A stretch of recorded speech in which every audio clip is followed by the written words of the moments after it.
Hi viewers, నేను మీ doctor ఎంజెడిఎస్ curry ఎండి యునాని. నేను ఎండి Nandamuri Taraka Ramarao health university Vijayawada నుండి చేశానండి. గత 30 సంవత్సరాల నుండి నేను హైదరాబాద్లో నాంపల్లిలో ప్రాక్టీస్ చేస్తున్నాను. ఇవాళ టాపిక్ వచ్చేసి సుఖ వ్యాధులు. అంటే పరాయి స్త్రీల దగ్గరికి వెళ్ళేసి, వేశ్యాల దగ్గరికి వెళ్ళేసి, ప్రాస్టిట్యూట్ దగ్గరికి వెళ్ళి చాలామంది సుఖ వ్యాధులు అంటించుకుంటారు. సుఖ వ్యాధులు అంటే ఎస్టీడీ, సెక్సువల్ ట్రాన్స్మిటెడ్ డిసీజ్, తగిలించుకొని వచ్చి మన పెళ్ళాలకు కూడా పెట్టుకుంటారు. అది మళ్ళీ అది సోకేసి అది బాధపడుతుంటారు. దాంట్లో జెనిటిల్ హెర్పెస్, వాటర్ లాగా పొక్కుళ్ళు వస్తుంటాయి, చిన్న చిన్న పొక్కుళ్ళు వచ్చి పగులుతుంటాయి. అది పగిలేసి జ్వరం కొంచెం వచ్చి నొప్పేసి 6-7 రోజులు ఉంటాయి, అవి వారం రోజులు ఉంటాయి. తర్వాత మానేసి మళ్ళీ 2-3 నెలల తర్వాత మళ్ళీ వస్తుంది. తరచుగా అకరెన్స్ అవుతుంటుంది, అది మళ్ళీ వస్తుంటుంది. అదొకటి.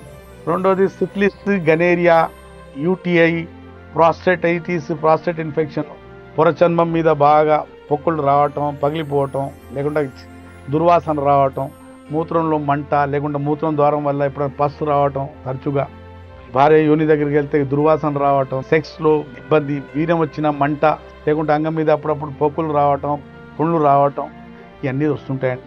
ఇట్లాంటి సమస్యలు మీకు ఉండి ఉంటే శాశ్వతంగా దీంతో మీరు బయటపడాలనుకుంటే యునాని మందులతో సాధ్యపడుతుందండి. ఈ సమస్యతో మీరు బయటపడవచ్చు. ఏ సైడ్ ఎఫెక్ట్ లేకుండా, ఏ పథ్యం లేకుండా, ఏ సర్జరీ లేకుండా మీరు ఈ సమస్య బయటపడవచ్చు. స్క్రీన్ మీద నెంబర్తో నాతోని పెయిడ్ కన్సల్టేషన్ తీసుకొని మాట్లాడవచ్చు, లేదా నేరుగా వచ్చి నాతో కలిసి ట్రీట్మెంట్ తీసుకోవచ్చు. అప్పటి వరకు నాకు సెలవు అండి. మీ డాక్టర్ అస్కరీ, ఎండి యునాని.